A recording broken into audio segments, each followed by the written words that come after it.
Hello, I'm Edwin Newman, here with Stephen Sondheim, the composer and lyricist of Into the Woods, and James Lapine, who directed and wrote the book. You wrote the book, Jim. Does that mean that this idea was your idea? Gee, ask Steve. It really arose because after we'd done Sunny in the Park with George, we wanted to do something funny. And I'd always wanted to do a fairy tale, so I suggested that to James, and that we invent our own fairy tale, sort of quest fairy tale. And we worked on it for a bit, and it didn't seem to be panning out, and then James came up with the idea of taking fairy tales, which he pointed out are very short pieces, and therefore not worthy of expansion, but by combining a number of them, perhaps we could get a full-length piece. And it grew that way. Let me go back a bit. What is a quest musical? Oh, a quest fairy story like The Wizard of Oz, where you start here and you got to get to there, and you have a number of adventures along the way. It's picaresque, but always with a goal at the end. In quest of something. Yes, exactly. Well, we talked about many different possibilities. 1001 Arabian Nights, we talked about. Steve likes computer games. Dungeons and Dragons or something? No, I'm not a fan of Dungeons and Dragons, but that's the same kind of thing. It, yeah. Dungeons and Dragons is a quest game, you know, which you're going for a treasure or something like that.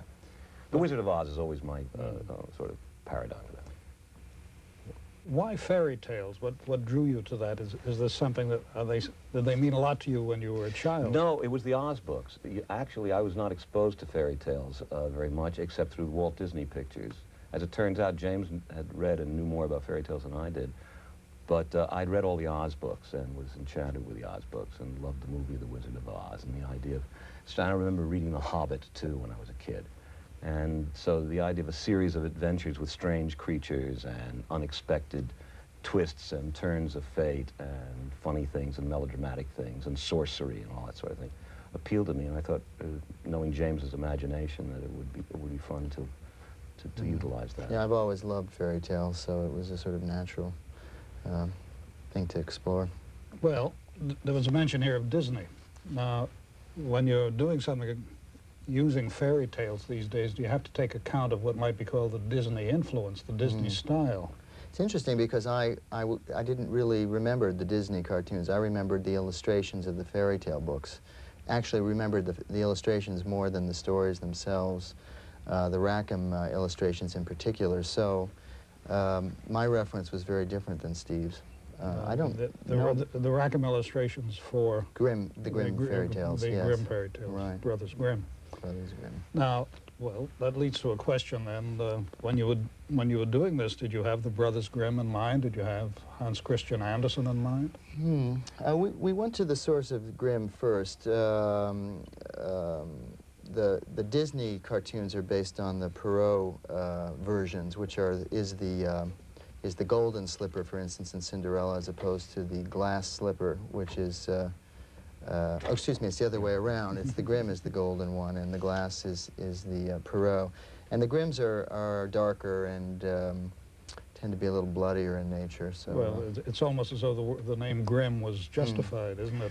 Also, there's a distinction to be made between fairy tales and folk tales. I mean, Hans Christian Andersen made up his own stories, but these, the ones that we use particularly, are folk tales that exist in virtually every culture. Not Jack and the Beanstalk, which is a totally English invention, and apparently has no parallel in other cultures. But there's a Cinderella story in virtually all cultures, as we found out, and there's a Little Red Riding Hood, sort of. Yes, is there? Yes, no, definitely. And so, so these are really folk tales. You know, it's very hard to, because these are not really fairy tales. In the Perrault version of Cinderella, of course, there's the fairy godmother, but otherwise these are really folk tales. When Little Red Riding Hood, you have said you either found to be or made to be a pretty tough customer. That was James starting to characterize. Yeah, I mean, once we decided on choosing these stories, then the obvious thing was to have a point of view about them. And in the Grimm version, she goes back into the woods a second time and kills a wolf all on her own. And it was that part of the story I'd never remembered, so it sort of bespoke an attitude of this little girl that she wasn't going to settle for one wolf, she was going to go for two. How did you decide which, I'll call them folk tales, you were going to use? There are so many of them. You came up with, let me see, Snow White is there, Cinderella's there, The Baker and the Baker's Wife, Little Red Riding Hood, Jack and the Beanstalk, Sleeping Beauty, Rapunzel. How did you decide which ones to... Well, Jim did that, really, but you have to remember that Sleeping Beauty and Snow White only play very peripheral. They really only come on at the end, although Snow White played a little more part in our very first draft that we did when we performed the show out in San Diego. And the Three Little Pigs was there out in San Diego, too, and James had originally written Rumpelstiltskin in there, too. It's just that it got too complex. What he picked, I should let him talk about it, is, you know, 3 stages of kind of pubescence and adolescence as represented by, you know, Little Red and Jack and Cinderella. And also, we wanted to pick stories that were immediately familiar to most viewers and listeners so that we wouldn't have to explain them. The Baker and his wife is another matter, which Jim will talk about.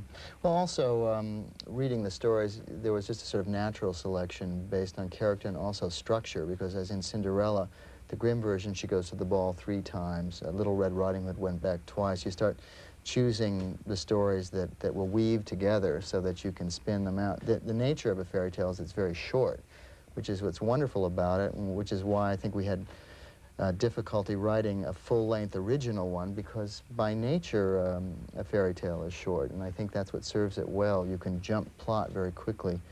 And Jim found that when he was trying to invent a fairy tale, it was all too arbitrary. He said there was no reason he could invent this adventure, and that's in fact what L. Frank Baum did in Wizard of Oz. You know, those are all arbitrary happenings that have a long way. But you also left out, I think, the major thing that made you center on these things were that all these stories took place in the woods.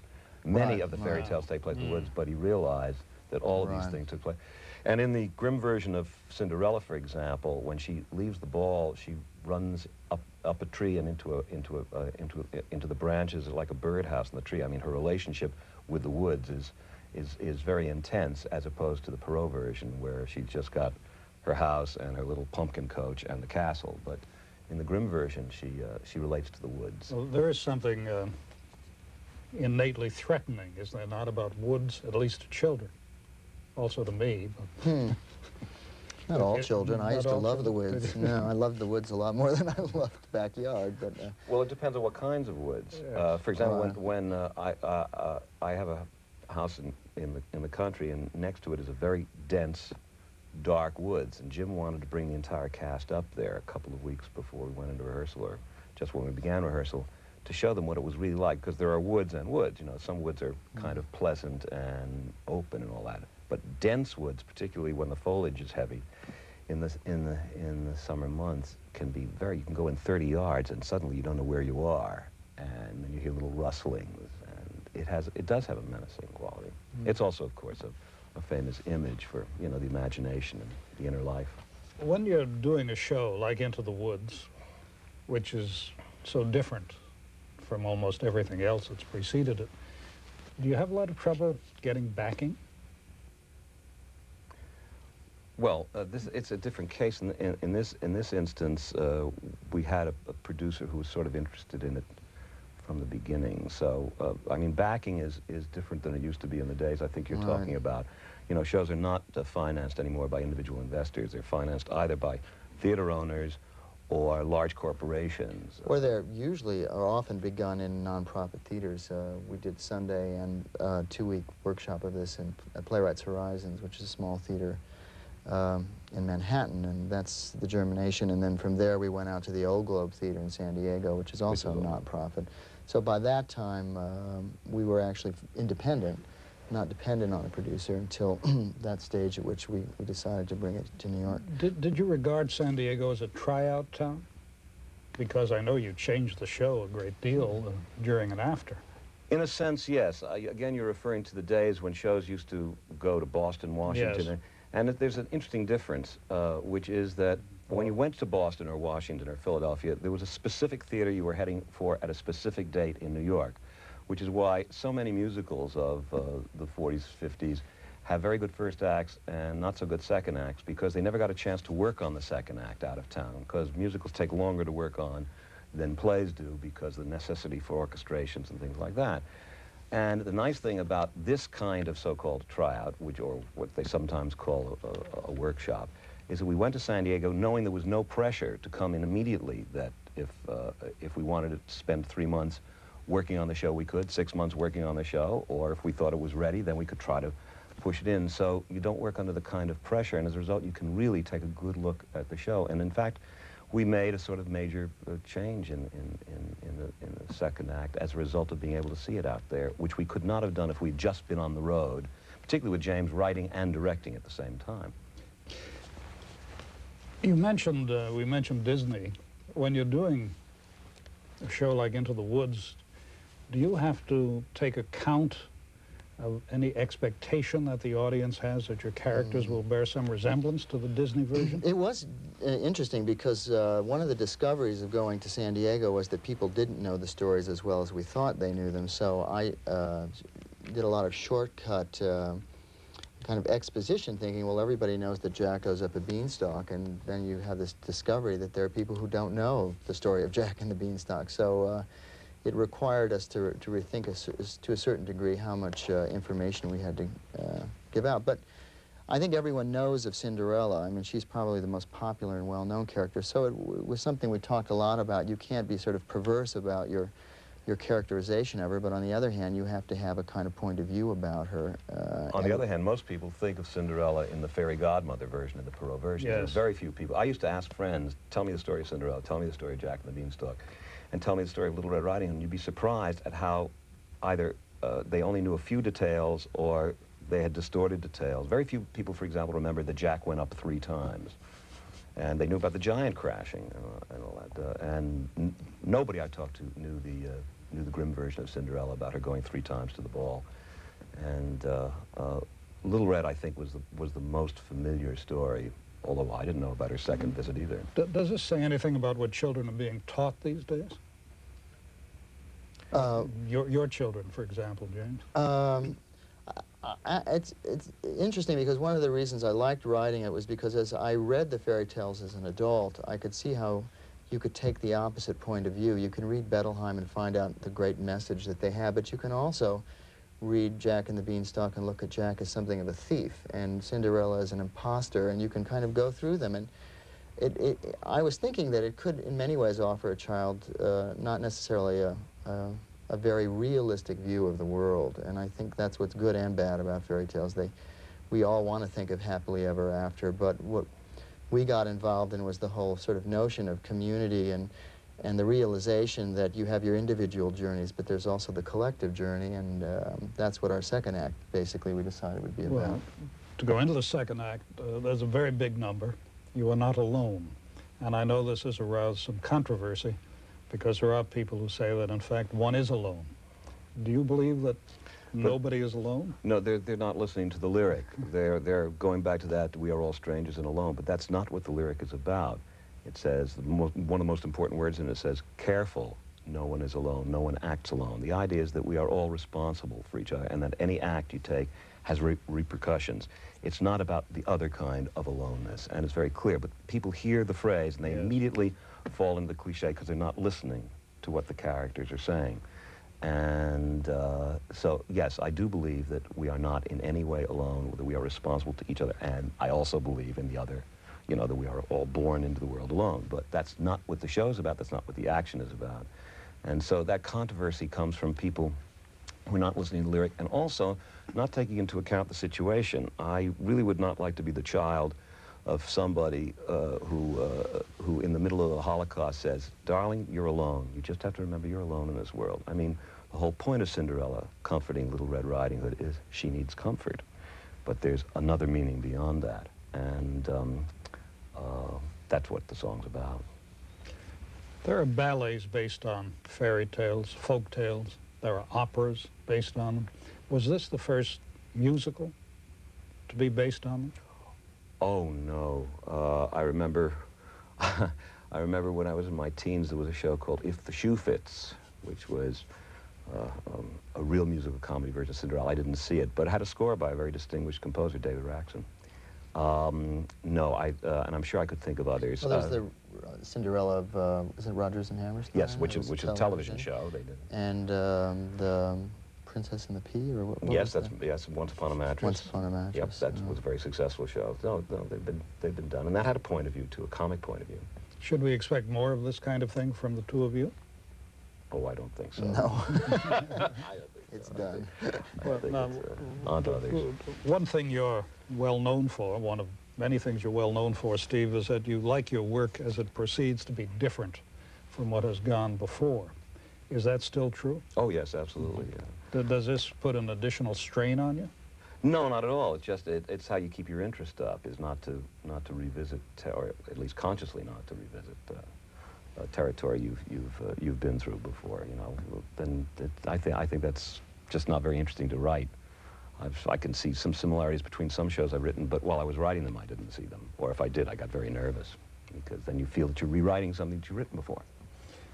You also have As I said after Sunny in the Park with George, Jim said, you know, you want to do another show? I said, let's do something funny, you know, which you just change course. Sorry.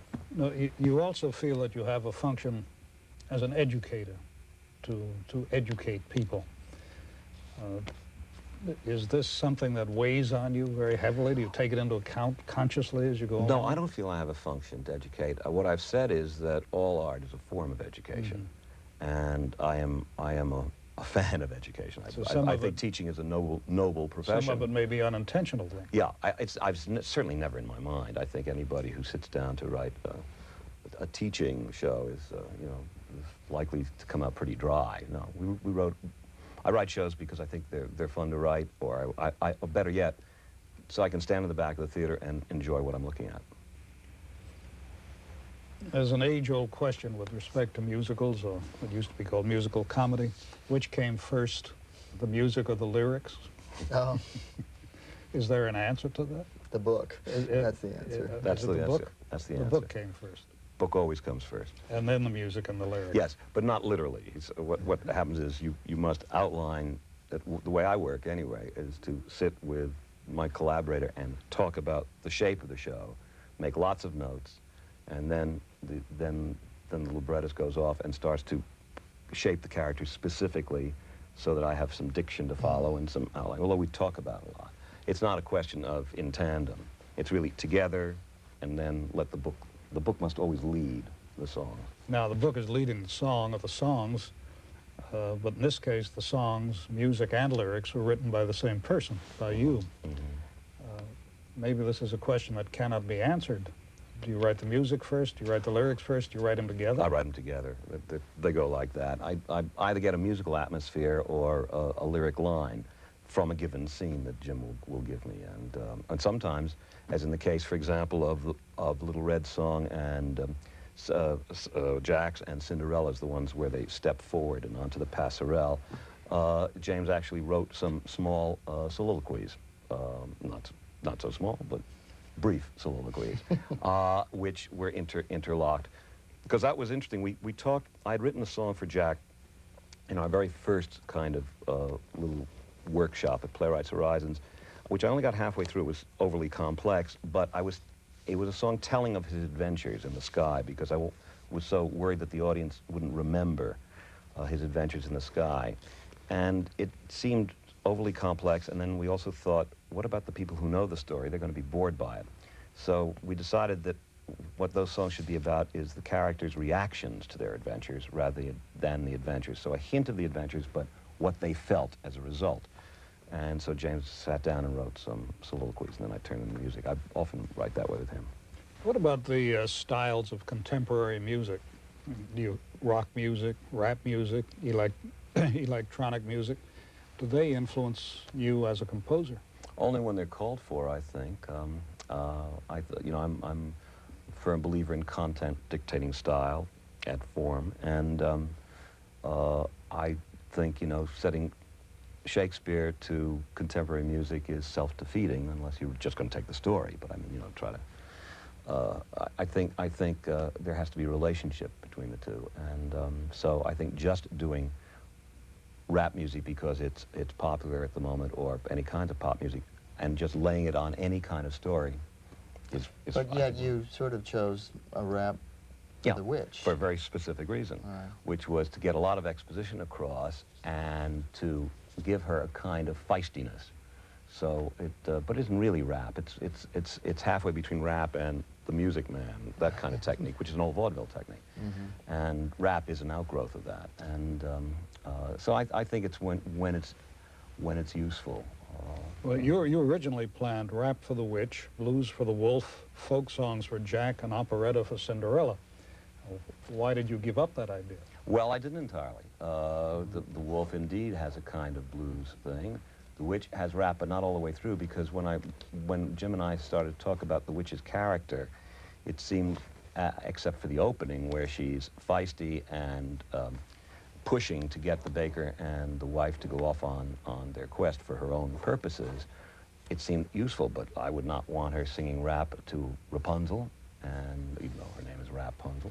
And in the same way, Cinderella sings.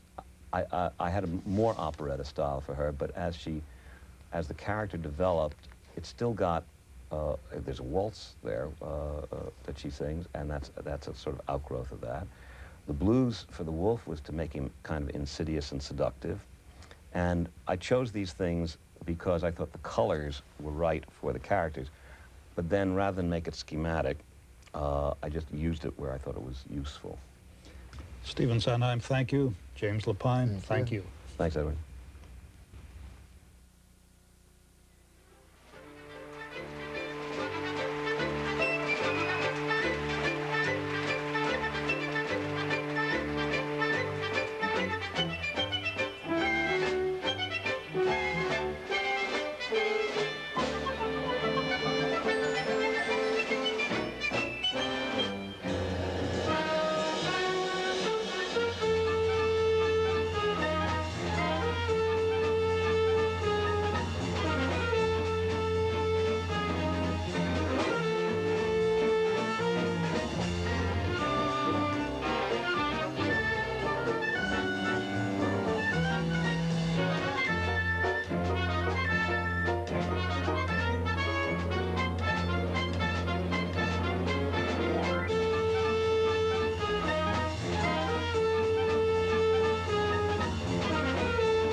The presentation of American Playhouse is made possible by the financial support of viewers like you.